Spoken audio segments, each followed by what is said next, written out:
Arkansas figured out the way to handle Ole Miss, and that is just hit the shortstop in the face with a baseball, apparently. Seriously, let's talk to Derek Vandygriff and find out exactly what happened this weekend.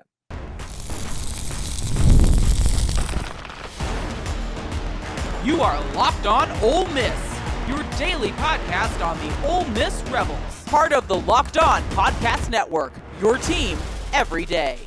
Hello, I'm Steven Willis from the Locked On Ole Miss podcast. I'm going to be joined by Derek Vandygriff in a second to talk about the Arkansas series and get ready for the Missouri series. Ole Miss won the opening game and dropped 2 games on the weekend, pretty much after Luke Cheng went out. But let's go to Derek Vandygriff and find out what happened. Is my analysis correct, Diz? Yeah, I mean, obviously it's a little more convoluted than that, but yeah, in short, if Luke Cheng doesn't get hit on Friday, I really like our chances to at least take that Sunday game and end up taking 2 out of 3 from the number 3 team in the country. But Ole Miss had their own problems, even outside the shortstop, bases loaded both Saturday and Sunday, only getting 2 runs out of those. Right. Bullpen struggle, gave up a lot of hits over the weekend, which was unfortunate. See, didn't really like the way the bullpen was used, quite frankly. Me and Hitch did our show on Monday talking about that, breaking down what we thought about the use of the bullpen there.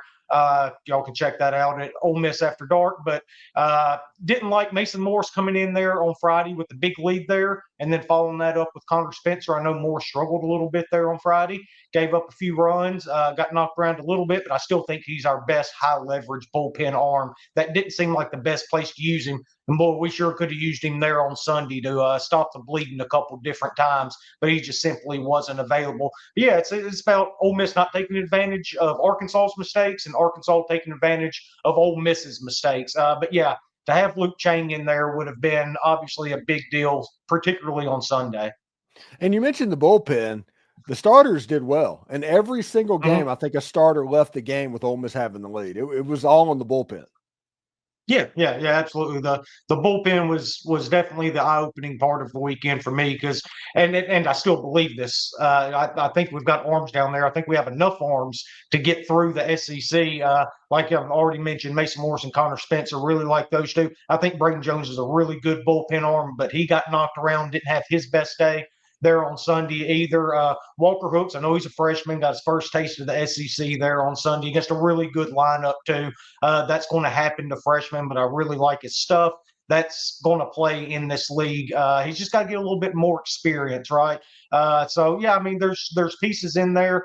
Will McCausland obviously really struggled when he came in relief of Riley Maddox. The 2 pitches, 2 bombs that he gave up there in that inning that really snowballed on us in a hurry on Saturday. But look, I think that it was a little bit of Ole Miss finding out what they do have in the bullpen, what they don't have in the bullpen, and a little bit of guys just not having their best stuff at some pretty critical times that ended up biting us. Look, that stuff you got to step back, you got to look at, and I'm sure they're going to be looking at different pieces moving forward. Canny, I don't remember seeing him over the weekend. I have to go back and look. That may be one guy that we look at to come in and get some outs for us at some point. But yeah, there's definitely some things that's got to go on in that bullpen. Maybe recalibrate a little bit on how you use different guys to try to get that 27th out. That's the biggest one of the game, and that's what Ole Miss really struggled to do this weekend. Yeah, and you talked last week about how good Arkansas is at pitching the baseball. Ole Miss hit the ball pretty well over the weekend. Yeah. This wasn't a series on the offense by any stretch of the imagination. They held their own. They went up there, drove the ball out of the ballpark a few times, right? Fowley and Mitchell Sanford both had home runs, but did a really good job kind of generating base runners. One thing this team's really done well, they've walked 117 times already this year. They do get on base. The next step for this offense is getting that big hit when you've got the bases juiced. Bases loaded, no outs. Bases loaded, 2 outs. Anybody in scoring position, you got to find a way to get that runner in. That's what we really struggled with this past weekend. But again, this is a pitching staff that is really, really good with Arkansas. Gackle, you really had a shot on Saturday. That's the frustrating part, to knock him out in the first inning when Judd Udemark came up with the bases loaded. ends up striking out right there, obviously, and then the Furness double play. I think they were taking him out if he didn't get past Udermark, because they had a lefty warming up for Furness there if Udermark were to have reached. And then he really settled in, and he showed you why he's been the Friday night ace basically all year long leading up to this series. He got bumped to Saturday in this Ole Miss series, but after that, he settled down. His stuff's really, really good. Wipeout slider, throws it really hard as well when he keeps it in the strike zone. You think back to that first inning on Saturday. It got to the bases loaded situation after a strikeout of Federico, but the catcher dropped the ball on the slider, went between the legs, and Federico reaches, and then things started coming together for Ole Miss then for base runners to reach base there. But a good, really good pitching staff there for Arkansas. They did their job, but Ole Miss held their own. They scored more than enough runs to win 2 games this weekend. All right, give me the 3 players on the team this weekend that had the best series against Arkansas. Yeah, I thought Sanford had a really good series. The 3 hits there on Friday, and then he ends up running into one there on Sunday, I believe it was. A couple misplayed balls in the outfield. One he was able to recover and end up making the catch. Another one was a critical misread there in that 9th inning on Sunday, though, that really cost Ole Miss. But overall, I thought Sanford played really, really well. Hunter Elliott, we talked about him the last couple of weeks where he doesn't look like he has his best stuff, but this was a really good Arkansas lineup, and he went up there and he just grinded through 5 innings for us, right? And that turned out to be so big, especially in hindsight when you see that was the only game we ended up getting. He worked out of a lot of trouble there, pitched really well, and then I'm going to go 1A, 1B for our third one, and I'm going with both of the starters for Saturday and Sunday too. I thought Maddox and Mason Nichols both pitched really well and kept Ole Miss in these games and gave us opportunities to win. That's all you can ask for out of your 3 starters on the weekends in the SEC. And all 3 of these guys, like you mentioned, Steven, left the game with the lead. So they came in and did their jobs. I don't think that can be overlooked, and I think it can be forgotten when you look back and see that you lost 2 of the 3 games. But Mason Nichols has been really good basically all year, but these last 2 weeks in particular have been really good. He's found something with that high fastball. They're calling it more and more and more often. I think that's going to end up working its way in the Southern Report, obviously, in the SEC. They're going to be looking for it more. But right now he's lifting off that high fastball and that heater, and he mixes in just enough changeups and sliders to keep them off base. And Riley Maddox is just a guy that just goes up there and he throws strikes, and he's going to make you beat him. And every now and then they're going to run into one, but I thought he pitched really well leading into that 5th inning there. It looked like he was starting to get a little bit gassed. But again, all 3 starters left the game with the lead and gave Ole Miss chances to win all 3 games. All right. Thanks again for watching the Locked On Ole Miss podcast. When we come back, we'll talk to Dids about the Missouri series, what's going on, what to expect against the Missouri Tigers. The Armada Team of the Week is brought to you by our friends at Nissan and the all-new Nissan Armada in 2025 version. Each week, our Locked On college basketball experts are picking one team that stands apart. From top-seeded stars to unexpected upsets, these guys showcase the strength and sheer power needed to push their team forward. This week's Armada and clear-cut Team of the Week is Florida. Not only did the Florida Gators grab the 4th 1 seed, but they're the nation's most efficient offense. I mean, it's unreal to see them play. When it comes to the Nissan Armada, they say go forth and conquer, and that's exactly what the Florida Gators have done here. It's clear that our Team of the Week is out here trying to conquer the road ahead with confidence, just like you can in the all-new Nissan Armada or any of Nissan's outstanding vehicles. Take the Nissan Armada, Rogue, and Pathfinder, and go find your next big adventure. Shop NissanUSA.com. Scaling your business requires the right expertise at the right time. With Upwork, you can find specialized freelancers in marketing, development, design, and more. Experts ready to help you take your business to the next level. Upwork gives you business flexibility by connecting them with top freelance talent across multiple industries, including IT, AI, web development, and marketing. Whether you need extra hands for a project or a long-term partner, Upwork makes hiring simple and affordable. If you need help with a marketing campaign, Upwork can connect you with a freelance expert who has in the past delivered incredible results. Visit Upwork.com right now and post your job for free. That's UPWORK.com, Upwork.com, to connect with top talent and grow your business today. The NCAA tournament is here, and so is the Bracket Breakdown. Locked On Podcast Network and Amazon Fire TV channels are teaming up to deliver NCAA tournament coverage like never before. Watch studio shows featuring former players and Locked On's local experts as they guide you through every upset, buzzer beater, and bracket matchup. Stream it all for free on Amazon Fire TV channel. Search Bracket Breakdown to see it all for free. It's your team every day.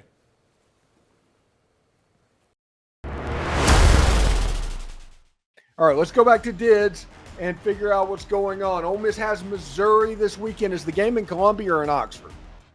It's in Columbia. Okay. Do they even have a real college baseball stadium, or is it just basically a glorified Pony League stadium?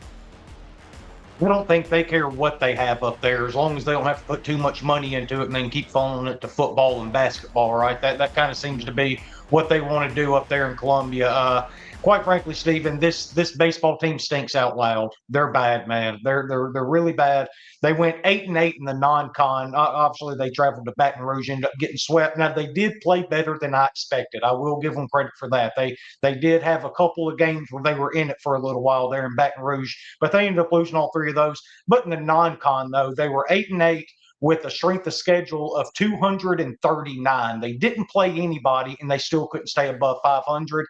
They're 1-6 so far against the top 100 in the country, only 7-5 in games ranked between 101 and 200. 5-4 at home right now, which is where we're going to be playing them at. But again, that's all against that 239th ranked strength of schedule in the non-con.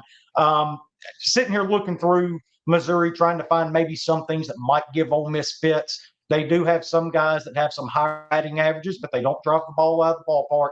And then I started looking at it, and I thought it would be interesting to compare Missouri to Ole Miss because, you know, with this Ole Miss offense, one thing that you can say is a negative is that we strike out too much, right? I mean, yeah, we can run one out of the ballpark in a hurry, but we can also kill an inning by striking out, you know, twice with the bases loaded and one out or whatever, right?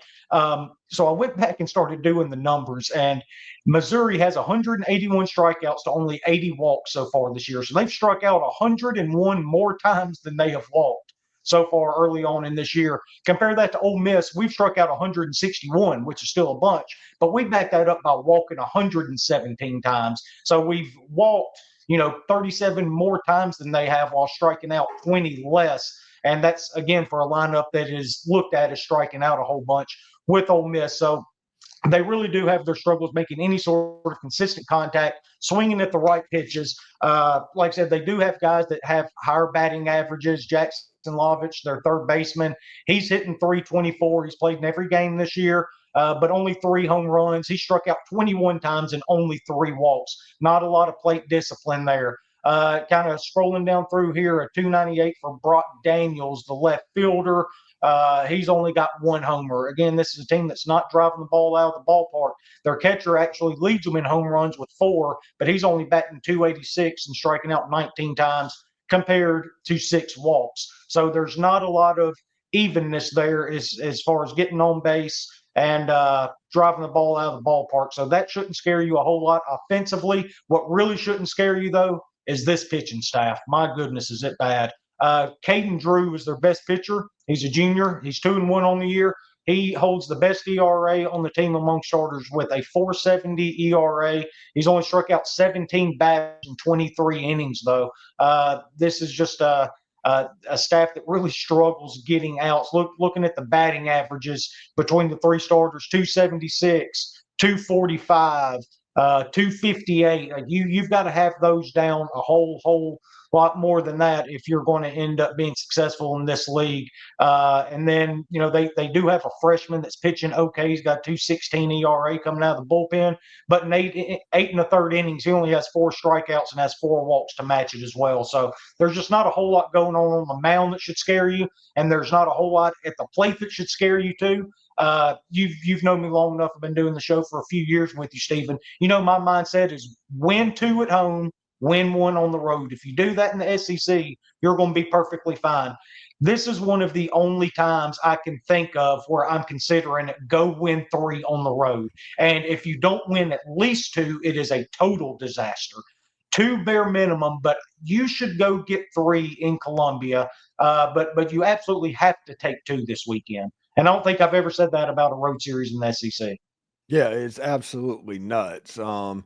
This Missouri team is not good, but Ole Miss has kind of put themselves in this position after the way that Arkansas series ended. And you had a chance to take 2 from Arkansas. That would have given you the little margin for error to get 2 or 3 in Columbia. Yeah, especially with the schedule that Ole Miss has coming up. That's what's going to end up really stinging by the end of the year. Probably going to look back, particularly at that Sunday game against Arkansas, and say, man, we really let one get away. Because if you don't go get at least 2 in Missouri this weekend, you welcome the Florida Gators into town the weekend after that. You travel to Kentucky, who hit Georgia around pretty good this past weekend in Athens, I believe, too. I think that was in Athens. They did end up dropping 2, but again, that's a really solid ball club in Kentucky. And then you've still got home series against Tennessee, Vanderbilt, Auburn. Still got to go to Mississippi State, Kentucky, like I mentioned. I mean, it's just an absolute gauntlet of a schedule, and it's a race to 13. I think 13 gets you in the tournament this year. Usually it's 14 is basically a lock. I think 13 will be the lock this year just because of how good the SEC is top to bottom. So anytime you miss an opportunity to grab one, you're going to look back at the end of the year and say, man, that one really hurt. So before I let you go real quick, with the addition of the robo strike zone that's becoming more and more prevalent in the professional ranks, and eventually it'll come into college as well. Do you think that is going to be really the death knell to velocity when people just get up there throwing, and they're going to have to see some people start to learn how to pitch again? I hope so, because baseball was a lot more fun to watch back then when you had pitchers like Greg Maddox and Tom Glavine. Of course, I'm a Braves fan, so those are going to be the first 2 that I end up bringing up, guys that aren't really high velo guys, but just really knew how to pitch it, knew how to get into the hitter's head and really fool them there. But pitchability is a skill that's quite frankly not taught. I feel like not as much as it used to be, right? Now let's get up there, try to hit anywhere between 98, 100 and blow it by somebody instead of getting into the hitter's head, try to fool them, try to keep them off balance, work east, west, north, south, all that stuff. Speaking of it, and Greg Maddox, I watched a video the other day of back in the mid 90s, late 90s, we were playing the Houston Astros, and Jeff Bagwell's up the plate. Maddox was on the mound, and Maddox had told Eddie Perez before the game, he said, hey, nothing inside the Bagwell. No matter what, nothing inside. Well, he calls Perez out because the Braves were up 7 or 8 runs, whatever it was. He says, hey, change up inside. And he was like, oh, no, Greg, you said we're not throwing inside. He said, no, they're a good team. We're a good team. We're probably going to play them here in 3 months. Sure enough, playoffs come back around. We're playing the Astros. Bagwell's up. Maddox is on the mound, and he goes up there and he throws 3 straight change-ups away from him out of the zone. He swings and whiffs at all 3 of them because he remembered that. But that's the kind of person, kind of pitcher Greg Maddox was. He was always thinking 3 months ahead. But that's the pitchability part of it that you just don't see in today's game. Yeah, I think that the robo strike zone eventually is going to force people to become more cerebral because, hey, you can throw it 98 and throw it really hard and you can be accurate 60% of the time. But with a robo strike zone, it's going to be much harder to throw strikes. So you're probably going to end up out of the league. So you're going to see people throwing 94 and 95 miles an hour with a little bit more control, I think, and then trying to work with pitches that move a little bit. You'll see more sinkers and splitters and sliders. And it won't be so fastball dominant. That's just what I think. Yeah. And look, I hope so, because it was a lot more fun to watch back then. I mean, I'll watch baseball any time of year and basically any league. I do love it that much. But yeah, I do miss the times where it was more of a chess match up there instead of who was more powerful and who was more dominant on that particular day. Thanks again for making the Locked On Ole Miss podcast your first listen every day. We're free and available wherever you get your podcast, including YouTube. We are part of the Locked On Podcast Network, your team every day. All right, tonight, San Diego State, North Carolina. Who's going to win? Give me San Diego State. It doesn't really matter.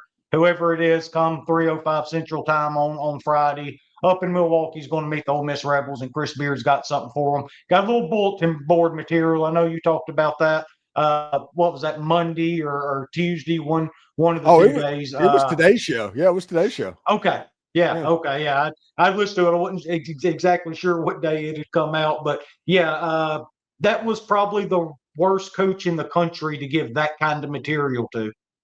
Yeah. And it's really interesting. Everybody is like all upset because the North Carolina athletic director allowed North Carolina to get in, and everybody was talking about that. They're not talking about the fact that North Carolina is getting an extra day of playing game rest than a team normally gets. I mean, that's more egregious than North Carolina getting in, is them having 3 days to get ready for their playing game, when Texas, who plays right after Ole Miss and Oklahoma, only has 2 days because they play Wednesday night. Because the way it works, just so everybody knows, if you play on Wednesday, you play on Friday. If you play on Tuesday, you play on Thursday. But North Carolina is going to play on Tuesday and play on Friday. Yeah. Well, I mean, imagine that somebody that has an interest in something that that has to do with him and particularly his pocketbook, it ended up getting what he wanted. Who would have thought? Yeah, corruption. Corruption is undefeated. Anyway, thank you, Dids. What do you got going on Ole Miss After Dark? Well, like I said, we had a show come out on Monday evening, talked about the Arkansas series pretty in depth. Pretty much kept that entire show about Arkansas.